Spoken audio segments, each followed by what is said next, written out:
यह कहानी बुद्ध के समय की है, जब उनके उपदेश और शिक्षा से लाखों लोग प्रभावित हो रहे थे। उस समय एक अमीर व्यापारी हुआ करता था, जिसका नाम आनंद था। आनंद के पास अपार धन संपत्ति थी, लेकिन फिर भी वह हमेशा दुखी रहता था। उसे जीवन में सच्चा सुख और शांति प्राप्त नहीं हो रही थी। उसने दुनिया की सारी भौतिक सुख सुविधाएं जुटा ली थी, लेकिन उसके मन में एक अजीब सी बेचैनी और असंतोष था। आनंद ने बहुत सारे विद्वानों और संतों से मुलाकात की, लेकिन उसकी समस्या का कोई हल नहीं मिला।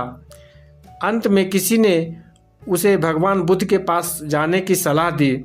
आनंद ने सुना था कि बुद्ध एक महान ज्ञानी हैं और उन्हें कई लोगों को उनके दुखों से मुक्त किया है। यह सोचकर वह बुद्ध की सभा में पहुंचा। जब वह बुद्ध के पास पहुंचा तो उसने उन्हें प्रणाम किया और उनसे पूछा, भगवान, मेरे पास धन संपत्ति, परिवार और सभी प्रकार की सुख सुविधाएं हैं, लेकिन फिर भी मैं दुखी हूँ। मैं अपने जीवन में शांति और सुख की तलाश कर रहा हूँ। कृपया मुझे मार्गदर्शन दे। बुद्ध ने शांतिपूर्ण स्वर में उत्तर दिया, आनंद, सच्चा सुख धन या भौतिक वस्तुओं में नहीं है। सच्चा सुख तब आता है जब मन शांत और संतुलित होता है। जो व्यक्ति अपनी इच्छाओं और लालसाओं से मुक्ति हो जाता है, वह सही सुख की अनुभूति कर सकता है। आनंद ने फिर पूछा, भगवान, क्या इसका मतलब है कि मुझे अपना सारा धन त्याग देना चाहिए? बुद्ध मुस्कुराए और बोले, धन त्यागने की आवश्यकता नहीं है, लेकिन उसे अपने मन से त्यागना आवश्यक है। जब तुम धन को केवल एक साधन मानोगे और उसे अपने जीवन का उद्देश्य नहीं बनाओगे, तब तुम सच्चे सुख की प्राप्ति कर सकोगे। बुद्ध ने आनंद को एक छोटी कथा सुनाई। एक समय की बात है, एक किसान था जो अत्यंत गरीब था, लेकिन अपने काम में बहुत मेहनत करता था। वह रोज़ सुबह सूरज उगने से पहले उठता और अपने खेतों में काम करता। उसके पास ज़्यादा कुछ नहीं था, लेकिन वह हमेशा संतुष्ट और प्रसन्न रहता था। एक दिन एक राजा उसकी भूमि से गुजरा और किसान को उसकी मेहनत और प्रसन्नता देखकर अचंभित हो गया।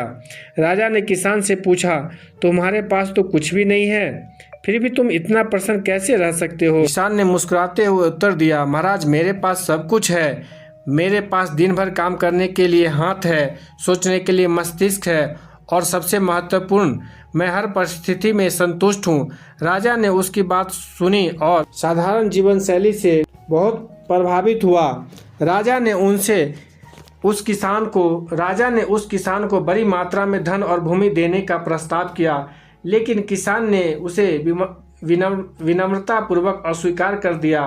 किसान ने कहा, महाराज, अगर मैंने अधिक धन और भूमि प्राप्त की तो मेरे मन में लोभ और चिंता बढ़ जाएगी, मेरी शांति भंग हो जाएगी और मैं अपनी वर्तमान प्रसन्नता खो दूंगा। इसलिए मैं वही रखता हूँ जो मेरे लिए पर्याप्त है। यह कहकर किसान अपने काम में लौट गया और राजा उसकी जीवन की सादगी और संतोष की भावना से बहुत प्रभावित होकर चला गया। कथा सुनने के बाद बुद्ध ने आनंद से कहा, यह कहानी हमें सिखाती है कि सच्चा सुख अंदर से आता है, न कि बाहरी चीज़ों से। जब तुम संतुष्टि और कृतज्ञता की भावना विकसित करोगे, तभी तुम सच्चे सुख की अनुभूति कर सकोगे। आनंद ने ध्यानपूर्वक बुद्ध के शब्दों को सुना और गहरे सोच में पड़ गया। उसने महसूस किया कि उसकी बेचैनी का कारण उसकी अनंत इच्छाएं और लालसाएं थी। उसने बुद्ध से दीक्षा ली और उनके दिखाए मार्ग पर चलने का संकल्प किया।